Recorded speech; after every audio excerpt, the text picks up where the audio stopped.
오늘 주일에도 우리 중에 함께 하시는 우리 하나님을 찬양하고요. 또한 은혜의 말씀 우리에게 허락하실 줄을 믿습니다. 자, 오늘 본문 사도행전은 지금 우리가 묵상해 가고 있는 매일 성경 말씀 본문 중에 하나인데요. 바울이 예루살렘으로 가는 중에 이 에베소라고 하는 곳의 장로들을 만나서 작별 인사를 나누는 가운데 전한 말씀입니다. 바울이 밀레도라고 하는 곳에서 이 에베소에 있는 장로들을 청해서 거기서 만납니다. 에베소까지 갈 시간이 없기 때문에 그들을 오라 해서 만나고 곧바로 떠나는데요. 마지막 작별하면서 그들에게 주시는 말씀입니다. 자, 먼저 우리가 한 가지 의문을 가질 것은 에베소 교회의 장로들이 언제 세워졌느냐, 어떻게 세워졌느냐 하는 것입니다. 성경에 그 내용의 기록이 없거든요. 그런데 여기 31절 보면요, 바울이 에베소에서 얼마를 머물렀다고 돼 있나요? 3년 머물렀다고 돼 있습니다. 자, 앞에 본문들의 기록에 의하면 바울이 에베소에 갔을 때 이 석 달을 회당에서 가르쳤고요. 거기서 나와가지고 따로 두란노 소원이라고 하는 곳을 빌려가지고 시간으로 임대해서 그곳에서 2년을 가르쳤거든요. 그러니까 드러나 있는, 기록되어 있는 기간, 정확한 기간은 2년 3개월이에요. 그렇지만 그 앞, 뒤 혹은 중간에 어떤 시간들이 또 포함이 돼 있어서 3년이라고 한 것 같습니다. 자, 그 3년 어간에 에베소에서 사역하면서 바울 사도가 이 에베소의 장로들을 세운 것입니다. 본문에서, 그러니까 행간에서 우리가 읽는 거예요. 실제로 본문에는 나와 있지 않지만 그 3년의 사역 가운데서 바울이 에베소 지역 가운데 장로들을 세웠습니다. 이것이 매우 이 에베소에서 행한 바울의 사역 중에서 중요한 사역의 하나입니다. 자, 당시에 에베소 교회뿐만 아니라 다른 지역의 교회들도 마찬가지인데요. 대부분 교회가 집에서 모였습니다. 예배당 건물이 따로 있는 게 아니고 어떤 사람의 집에 교회가 모였어요. 아무래도 큰 집에 모였겠죠. 거기서 성도들의 교제를 나누고 예배를 드렸습니다. 하나님 말씀의 강론을 들었습니다. 그렇게 이 에베소 안에, 에베소라고 하는 큰 도시 안에 어느 지역에 어느 가정, 어느 집에 모인 교회, 또 저쪽에 어느 집에 모인 교회, 또 저 어느 곳에 집에 모인 교회에 지도자들을, 책임 맡을 지도자들을 세웠는데 그들이 장로들이었습니다. 요즘 우리식으로 말하면 가정교회 목자들과 같은 역할을 하는 사람들을 세운 거예요. 그래서 바울이 에베소를 떠나서 다른 곳으로 갔지만요, 그 각각의 집에 있는 교회들이 세워진 장로들에 의해서 가르침을 받고 다스림을 받고 또 복음을 전하는 그런 일들을 계속하고, 또 그런 집에 모인 교회들이 서로 유대관계와 연결성을 가지고서 에베소 교회가 전체로 세워져 갔던 것입니다. 그렇게 해서 이제 성장해 왔는데요. 자, 28절에 보면 그 장로들에 대해서 누구라고 부릅니까? 감독이라고 칭하죠. 이들이 성도들을 살피고 돌아보며 복음을 전하기도 하는 사역자입니다. 그러니까 여기 장로들이 감독이라고 했을 때 그들이 목자인 셈, 목회자인 셈이에요. 우리 가정교회 목자들과 이제 비슷하지만요. 그러니까 목회사에게 전념하는, 그걸 업으로 하는 목회자가 아니고 자기 생업을 가지고 자기 삶을 꾸려가면서 자기 집에 모인 혹은 다른 누군가의 집에 모인 교회를 섬기는 그런 사역자들이죠. 그들이 대부분 다 바울에게서 배우고 또 가르침을 받은 그런 장로들입니다. 근데 바울이 지금 이 에베소를 지나간단 말이에요. 에베소를 지나가는데 아무래도 다시는 이 지역에 돌아올 일이 없을 것 같아요. 바울이 나이도 들었고 또 다른 데 사역을 해야 되기 때문에 다시는 이곳에 못 올 것 같단 말이에요. 그러니까 지나는 길에 한 번이라도 얼굴을 보려고, 그들에게 마지막 권면을 주려고 그들을 불러서 이야기를 하는 것입니다. 자, 어떤 권면을 주는지 28절 한번 보시죠. 28절 같이 읽어볼까요? 28절 같이 읽습니다. 여러분은 자기를 위하여 또는 온 양떼를 위하여 삼가라. 성령이 그들 가운데 여러분을 감독자로 삼고 하나님이 자기 피로 사신 교회를 보살피게 하셨느니라. 자, 스스로 삼가며 조심스럽게 행하라고 권하죠. 그런데 그들의 장로된 직분, 그리고 감독자로서 세워진 직분에 대해서 어떻게 말합니까? 누가 세운 직분이에요? 성령이 그들 가운데 여러분을 감독자로 삼았다. 성령이 맡긴 직분이다. 하나님이 직접 맡긴 직분이라는 거죠. 이들이 장로로 세워지는 일에 주로 역할을 한 사람은 바울이었겠죠. 그리고 또 성도들이 뜻을 모으는 가운데 그 존경이 모아져서 장로로 세워지기도 했을 거예요. 그렇지만 바울이 주도적이었던 혹은 성도들이 세웠던 간에 그들을 장로로 세우고 감독의 역할을 하게 하는, 목자 일을 하게 하는 그 일은 누가 맡긴 거란 말입니까? 성령께서 맡기신 것이라는 겁니다. 교회의 직분들이 더러는 사람에 의해서 세워진 것 같고 또 사람에 의해서 맡겨진 것 같지만은 직분자에게 직임을 맡기는 일은 하나님의 영이신 성령의 주권에 속했다고 하는 것을 우리가 조심스럽게 기억해야 할 것입니다. 성령께서 친히 그들을 교회의 장로로 세워서 집에 있는 교회들을 살피고 섬기고 또 복음 전파의 사역을 감당하도록 하셨는데 그 교회는 어떤 곳이라고 여기 28절이 바울이 표현하고 있습니까? 어떻게 말하죠? 교회 앞에 쓰여진 수식어를 보십시오. 어떤 교회예요? 하나님이 자기 피로 사신 교회라고 합니다. 교회는 그 집에 모인 교회들, 성도들의 모임을 가리키는데 그 교회가 어떤 교회라고요? 하나님이 자기 피로 사신 교회예요. 누가 피를 흘리셨습니까? 예수님이 피를 흘리셨어요. 하나님의 아들이십니다. 그런데 여기 분명히 표현하죠. 하나님이 자기 피로 사신 교회라. 예수 그리스도가 하나님의 아들이신데 그 하나님의 아들이 아버지와 동등한 혹은 아버지에게서 나온 아버지와 똑같은 아버지와 하나이신 하나님이에요.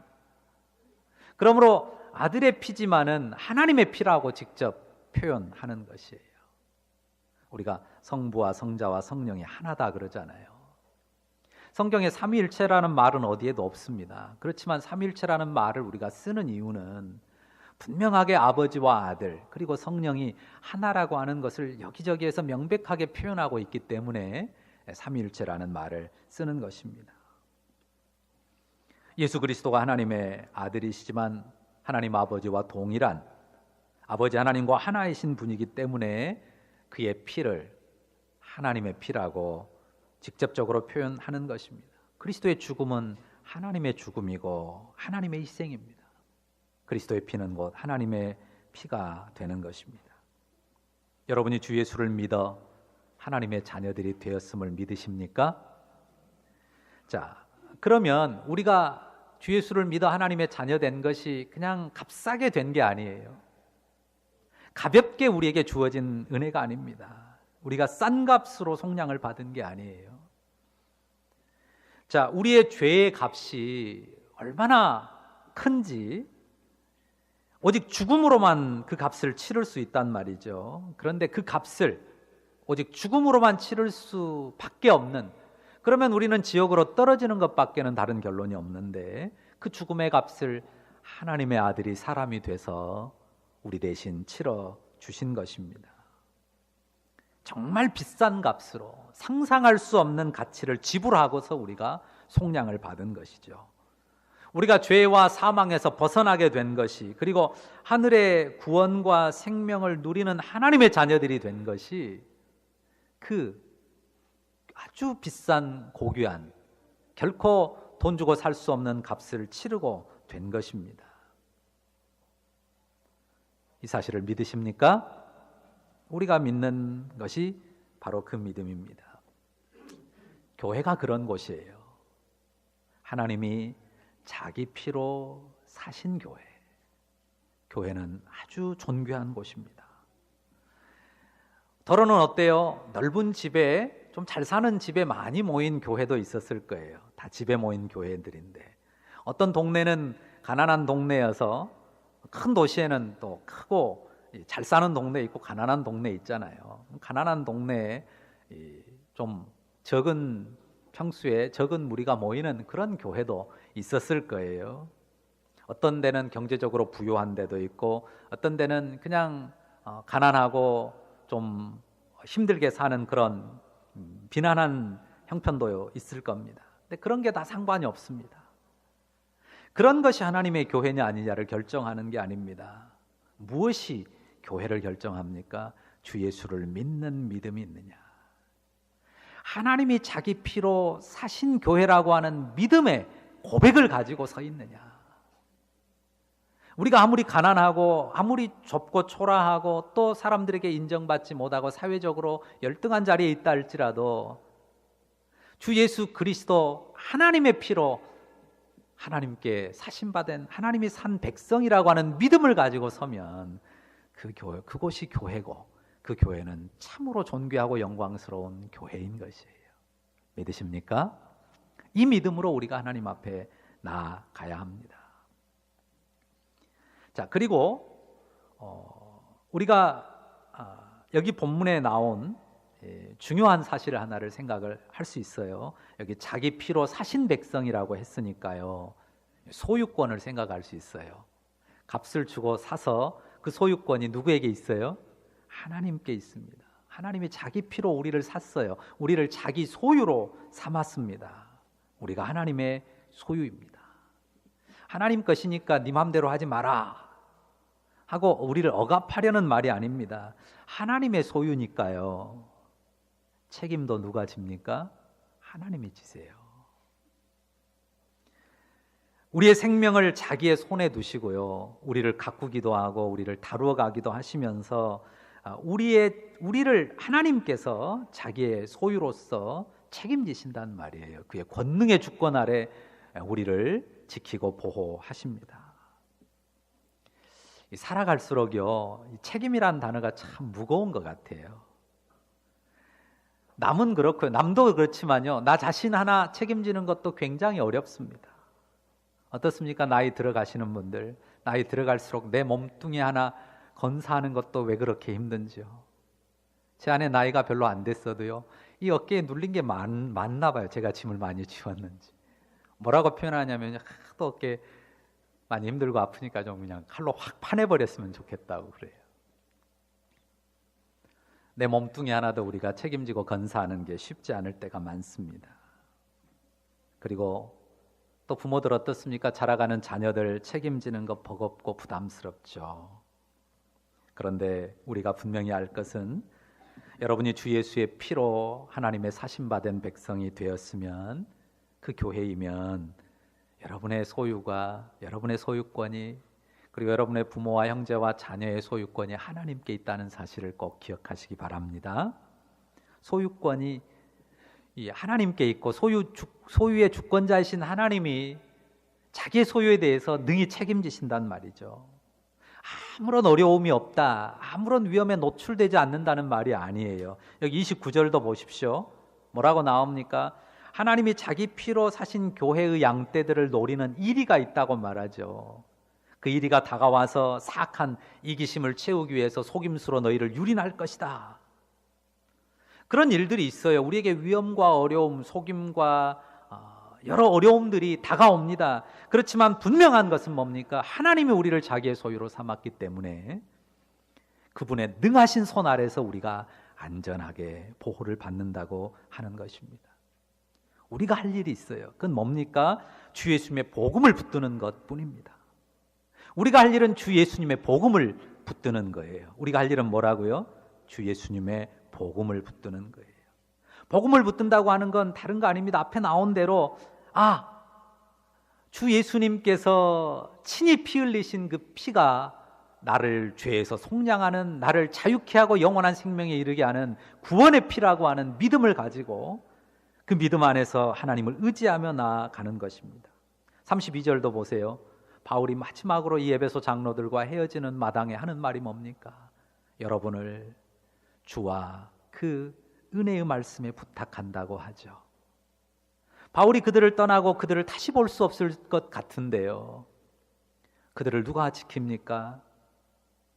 그들을 자기 소유 삼으신, 자기 피로 그들을 사신 주 예수님이 그들을 지킬 것이고, 또 그 주님의 주신 말씀이, 그 말씀이 그 백성들을 지키고 보호하고 세워갈 것입니다. 그것을 확신하는 거죠. 우리가 주 안에 있고 주의 말씀 안에 있으면 우리가 어려움과 위험도 만나고 여러 가지 시험거리도 만나지만 그런 위험과 어려움, 시험거리들에 결코 무너지지 않습니다. 때로 쓰러질 수 있습니다. 그러나 분명히 다시 일어나고 주의 은혜를 누리게 되는 것입니다. 믿으시죠? 우리가 할 일이 뭐라고요? 우리가 할 일은 주 예수님의 복음을 붙드는 것이에요. 주 예수 십자가의 그 흘리신 보혈, 그 보혈로 하나님이 나를 사셔서 자기 백성 삼았다고 하는 믿음을 늘 간직하고 그 믿음 안에서 하나님을 의지하는 것입니다. 자, 그러면 바울이 에베소 지역의 각 곳에 집에 모인 이 교회들, 그 교회들에서 사역하는 장로들에게 어떤 권면을 줍니까? 두 가지라고 말할 수 있는데요. 자, 첫 번째 권면은 뭘까요? 31절 한번 보십시오. 자, 31절 다 같이 읽어봅니다. 읽습니다. 그러므로 여러분이 일깨어 내가 3년이나 밤낮 쉬지 않고 눈물로 각 사람을 훈계하던 것을 기억하라. 자, 첫 번째 권면은 눈물로 훈계하라입니다. 첫 번째 권면이 뭐라고요? 눈물로 훈계하라. 바울은 자신이 에베소에 머무는 동안 밤낮으로 눈물로 각 사람을 훈계했다고 말합니다. 그리고 이 장로들은 그 눈물의 훈계에 의해서 믿음이 세워진 사람들이고 장로까지 된 사람들이거든요. 바울의 그 본, 자신이 에베소에서 가르칠 때 나타냈던 그 눈물의 훈계를 본삼아 따르라고 권합니다. 자, 왜 울며 훈계했을까요? 왜 눈물로 훈계했을까요? 이 눈물의 의미가 뭘까요? 이 눈물의 의미를 뭐라고 말할 수 있을까요? 사랑의 안타까움입니다. 뭐라고요? 사랑의 안타까움. 이 눈물의 의미는 사랑의 안타까움이에요. 누구에 대한 거죠? 복음을 모르는 사람들에 대한 안타까움이에요. 또 더러는 복음을 듣긴 듣는데 불순종하고 자기 고집대로 복음의 도를 거슬러 행하는 사람에 대한 안타까움. 그 안타까움이 무엇이 됐습니까? 눈물이 됐고 그 안타까움이 또한 눈물의 기도가 되었습니다. 뒤집어서 생각하면 무엇이 안 됐어요? 욕이 되지 않았습니다. 저주하는 독설이 되지 않았습니다. 분낼 수 있잖아요. 원망하며 불평할 수 있잖아요. 독설로 저주를 쏟아낼 수도 있잖아요. 그렇게 하지 않았어요. 안타까움 사랑, 안타까움의 사랑, 사랑의 안타까움으로 눈물로 하나님 앞에 기도했습니다. 그리고 눈물의 기도로 섬기니까 또 인내로서 섬겼겠죠. 인내하며 안타까움의 눈물로 사람들을 권하며 섬겼습니다. 사람들이 살면서 모든 일들 가운데 항상 앞세워지기 쉬운 건 뭡니까? 상황이 안 좋고 또 내가 원하는 대로 잘 되지 않을 때, 사람들이 움직여주지 않을 때, 변하지 않을 때, 성장하지 않을 때, 불순종할 때 어떤 마음이 들어요? 불만이 일어나고 불평이 생깁니다. 하나님 앞에도 원망이 생깁니다. 그리고 원하는 대로 뜻대로 잘 안 되면 분내게 되고요. 또 심한 경우는 저주스러운 독설도 퍼붓는다고요. 그런데 바울은 그것을 무엇으로 바꿨다고요? 안타까움의 눈물, 그 눈물의 기도로 바꾸었습니다. 괴로운 마음을 인내했습니다. 그러면서 사랑의 권면을 계속했어요. 그 눈물이, 그 인내가 마치 진주처럼 진주로 바뀌는 것이 된 거죠. 어떻게 그럴 수 있습니까? 바울이 왜 그럴 수 있습니까? 이 교회가 누구의 교회예요? 하나님의 교회예요. 어떤 존귀한 교회입니까? 하나님이 자기 피로 사신 교회란 말이에요. 하나님이 자기 피로 사신 교회.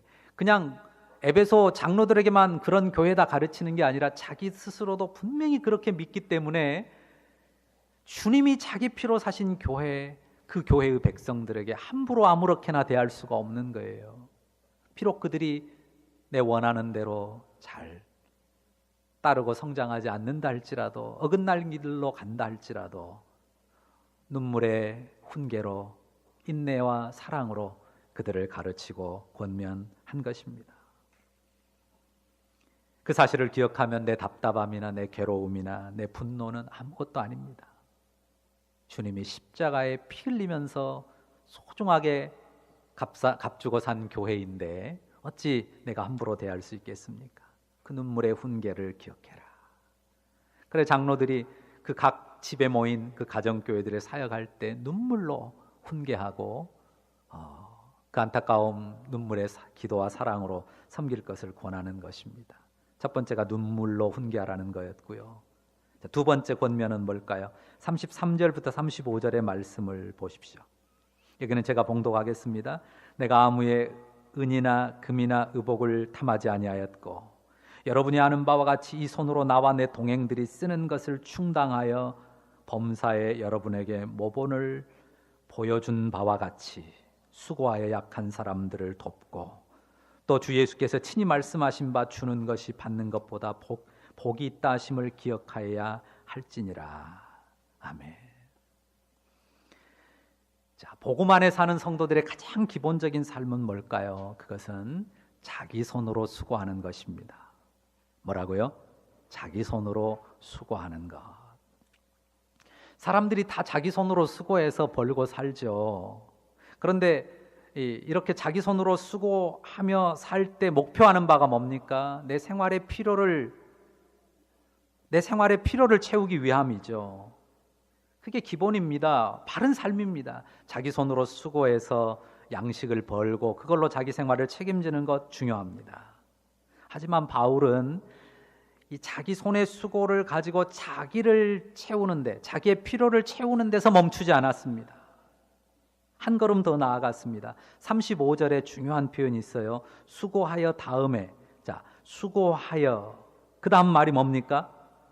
약한 사람들을 돕고. 자, 수고함으로 자기를 책임지는 것, 자기 삶을 책임지는 것은 기본입니다. 마땅히 그렇게 해야 됩니다. 그런데 그냥 내가 수고해서 내 건 나 먹고 나 혼자 그냥 이기적으로 살아가는 거기에 머물지 않고 어떻게 합니까? 수고하여 그 열매와 싹스로 내 삶을 꾸리면서도 거기서 한 걸음 넘어섰어요. 누구를 도왔습니까? 약한 자들. 이 약한 자들은 1차적으로는 육체가 약한 사람들, 스스로 벌 수 없는 구제가 필요한 사람들도 의미하겠고요. 두 번째는 또 어떤 사람이겠어요? 복음을 받아야 되고 복음의 은혜를 받아야 될 사람들에게 복음 전하는 일을 위해서 그 수고의 열매들을 썼다고 하는 것입니다. 그러니까 내 수고의 값으로 그 열매로 약한 사람들을 돕는 대로 나아가는 거예요. 그러니까 두 번째 권면은 정리하자면 두 번째는 수고하여 도우라예요. 뭐라고요? 수고하여 도우라. 첫째가 눈물로 훈계하라였다면 두 번째 교훈은 수고하여 도우라예요. 자기 삶을 책임지는 자기 손의 수고가 매우 중요합니다. 그렇지만 그것으로 내 삶만 꾸리고 마는 그 수준에 머무는 것이 아니라 그 열매들을 남겨서 다른 사람들을 돕고 특히 약한 자들을 돕고 섬기는 대로 나아가라고 하는 거죠. 왜 그렇게 했어요? 그 교회가 어떤 교회예요? 주님이 피로 사신 교회예요. 약한 자들이 교회에 온단 말이죠. 혹은 교회 주변에 하나님이 교회로 이끌어 드리기를 원하는 백성들이 있어요. 그들이 다 주님이 피로 사신 교회예요. 그렇기 때문에 그 교회의 약한 자들, 세워져야 될 자들, 영육간의 도움이 필요한 자들을 위해 자기 수고의 열매를 가지고 헌신하는 것입니다. 그래서 그 뒤에 쓰는 것처럼 그가 일하는 동안, 그 에베소에서 복음을 열심히 전하는 동안 그 에베소 성도들에게 싹쓸 받지 않았습니다. 자기 손으로 수고하며 일했어요. 바울이 어떤 기술을 가지고 있어요? 천막 만드는 기술을 가지고 아굴라, 브리스길라 사업체에서 함께 일하면서 자기 생활을 꾸렸어요. 그리고 거기서 또 유여한 것으로 다른 사람들을 섬겼고 자기의 동역자들까지 섬기면서 열심히 일을 했던 것입니다. 그러면서 하나님 나라를 강론했어요. 우리 목자님들도 얼마나 목녀님들 훌륭한지 모릅니다. 다 직장 가지고 열심히 일하면서 값도 받지 않고 정말 영혼들을 섬기고 수고하는 것 참 귀하고 아름다운 일이에요. 바울이 그런 생활의 본이 됐습니다. 그래서 바울은 자기가 본을 보인 대로 내가 너희들 가운데 행했던 것처럼 이 두 가지를 꼭 행했으면 좋겠다. 눈물로 훈계하고 수고하여 돕는 그런 삶을 살아가라고 권면했습니다. 그런데 그 삶을 권면하면서 예수님이 하신 말씀을 한마디 기억시킵니다. 예수님께서 뭐라고 하셨습니까? 자, 예수님 뭐라고 하셨는지 거기 말씀 한번 보십시오. 뭐라고 하셨죠? 주는 자보다 받는 자보다 주는 자가 복되다. 주는 것이 받는 것보다 복이 있다 하셨습니다. 주는 것이 받는 것보다 복이 있다. 믿으십니까? 마음으로 인정이 되세요? 주는 것이 받는 것보다 복됩니까? 진심으로 아멘을 해야 되는데 사람들이 어떤 생각 많이 합니까? 아이고, 저 사람은 뭔 복이 저렇게 많아서 수고도 않고 저렇게 받은 게 많을까? 나는 어찌 그리 복이 없어서 받은 것도 없이 그냥 누구 주는 사람도 없고 그냥 이렇게 힘들게 살아가야 되나? 그런 탄식 소리 안 듣습니까? 그런 탄식하는 사람들 많아요. 그냥 누구한테 좀 받는 거 보면 나는 왜 주는 사람이 없을까? 누구는 형제한테서 뭣도 받고 부모한테서 뭣도 받고 자식들도 부모한테 잘도 해주던데 나한테는 왜 그런 사람들을 하나님 안 붙여주실까? 자, 예수님 뭐라고 하셨어요? 주는 것이 받는 것보다 복이 있어요. 그러니까 나에게 주는 사람이 별로 없고 내가 받은 게 별로 없다. 그럴지라도 어떤 마음을 가져야 돼요? 내가 진짜 복된 삶, 받는 거 없이 주는 삶을 많이 살도록 주님이 나를 참으로 복된 삶으로 이끄시는가 보구나. 이렇게 생각하시면 주님이 참 예뻐하시고 주님이 하늘에서 많은 것들을 채워주시리라고 믿습니다. 그 믿음으로 행해야 돼요. 자, 이렇게 생각할 수도 있어요. 그냥 받으려고만 하는 사람은요, 행복하지 않아요. 그리고 풍성함에 나가지 못합니다. 근데 주려고 하는 사람, 줄 마음이 있는 사람 어때요? 물론 그냥 아버지 것 갖다가 형제 것 갖다가 남의 것 갖다가 그냥 주고 책임도 못 지면 이게 그냥 오지랖만 넓고 그냥 인심만 쓰지 오히려 그냥 다른 사람 괴롭고 힘들게 만드는 사람이죠. 근데 정말 자기 힘으로 수고해서 벌어서 다른 사람에게 주려고 하는 마음이 있으면 어때요? 정말 열심히 일하게 됩니다. 그리고 아끼고 절약하게 돼요. 정말 가치 있게 쓰기 위해서, 다른 사람, 약한 사람을 돕기 위해서 정말 가치 있는 삶을 살게 돼요. 그러니까 정말 주는 것이 자기 삶의 목표인 것, 정말 축복으로 다른 사람에게 주려고 하는 사람은 자기의 삶을 복되게 살 수밖에 없습니다. 그런 점에서도 정말 주님의 말씀은 진리예요. 주는 자가 받는 자보다 복됩니다. 여러분의 삶의 목표가 주는 것이었으면 좋겠어요. 실제로 우리가 어떤 물건을 주기도 하지만 우리 가정교회 우리 동역자들이 자주 쓰는 말이 있어요. 뭐냐면 남을 성공시켜주는 사람이 되자. 생각을 해보십시오. 내가 직장의 상사로서 내 부하 직원이나 동료들 내가 성공시켜줘야 되겠다고 생각하면 자기는 망할까요? 내가 정말 직장의 상사로서 혹은 동료로서 내 함께 일하는 사람 또 부하 직원들을 정말 성공시켜 준다면 자기는 망할까요? 나와 함께하는 사람들이 성공한다면, 내가 돕는 사람들이 성공한다면 그보다 더 큰 나의 성공이 어디가 있습니까? 주는 사람이 되고 남을 성공시켜주는 사람이 돼야 되겠다. 생명을 얻게 하고 그 삶을 부욕해 하고 삶이 활기차게 하고 삶이 넉넉하게 하고 내면이 풍성하게 하는 그 하늘의 복을 사람들에게 전달하는 그런 축복의 전달자가 돼야 되겠다는 그런 마음을 여러분들이 꼭 가지시면 좋겠습니다. 그러면 여러분이 이 시대 가운데 영혼의 목자들이 되고 여러분을 통해서 많은 영혼이 주께로 돌아오게 되리라고 믿습니다. 그러니까 우리가 우리의 자녀들이나 우리의 지체들을 섬길 때도 우리가 마음에 두어야 될 게 그거예요. 우리가 섬길 때 그냥 섬김만 받는 아이로 그런 사람으로 만들면 안 됩니다. 우리 마음의 목표가 이 사람이 섬김을 받아서 정말 예수님 안에서 행복과 기쁨을 누리게 될 뿐만 아니라 나중에 또 어떤 기쁨까지 누리도록 해줘야 돼요.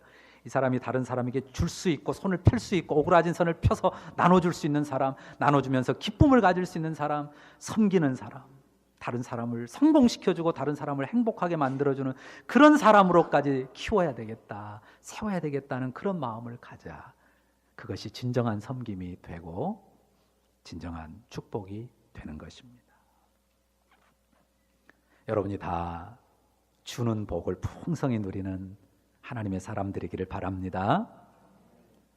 자, 눈물로 훈계하고 그리고 수고하여 돕는 하나님의 사람으로서 이 시대를 섬기고 그렇게 해서 주님이 피로 사신 교회를 영광스럽게 만들어가는 우리 에라메 지체들 다 되시기를 주의 이름으로 축원합니다.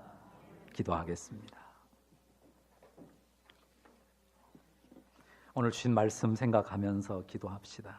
내가 주님의 피로 사신 교회임을 먼저 감사로 고백하고 또한 주의 피로 사신 교회를 우리가 대함에 있어서 정말 눈물의 기도로 눈물로 훈계하고 그리고 수고하여 정말 수고하여 돕는 그런 아름다운 축복의 통로가 되는 그런 삶을 살아가기를 원합니다.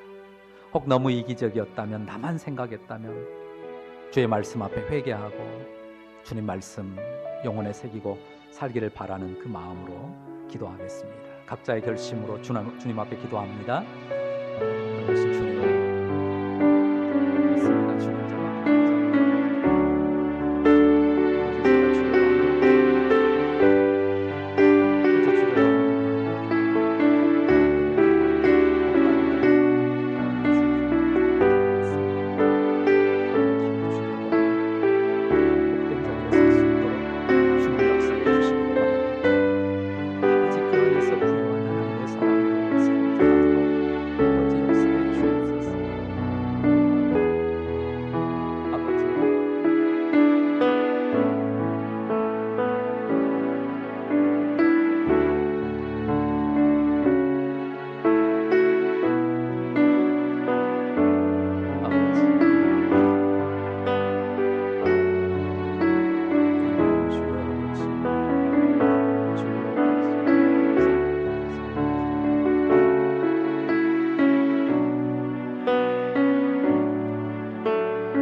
거룩하신 주님, 우리 하나님이 피로 사신 교회가 우리 자신이며 우리의 목장이며 우리의 공동체인 것을 인하여서 감사를 드립니다.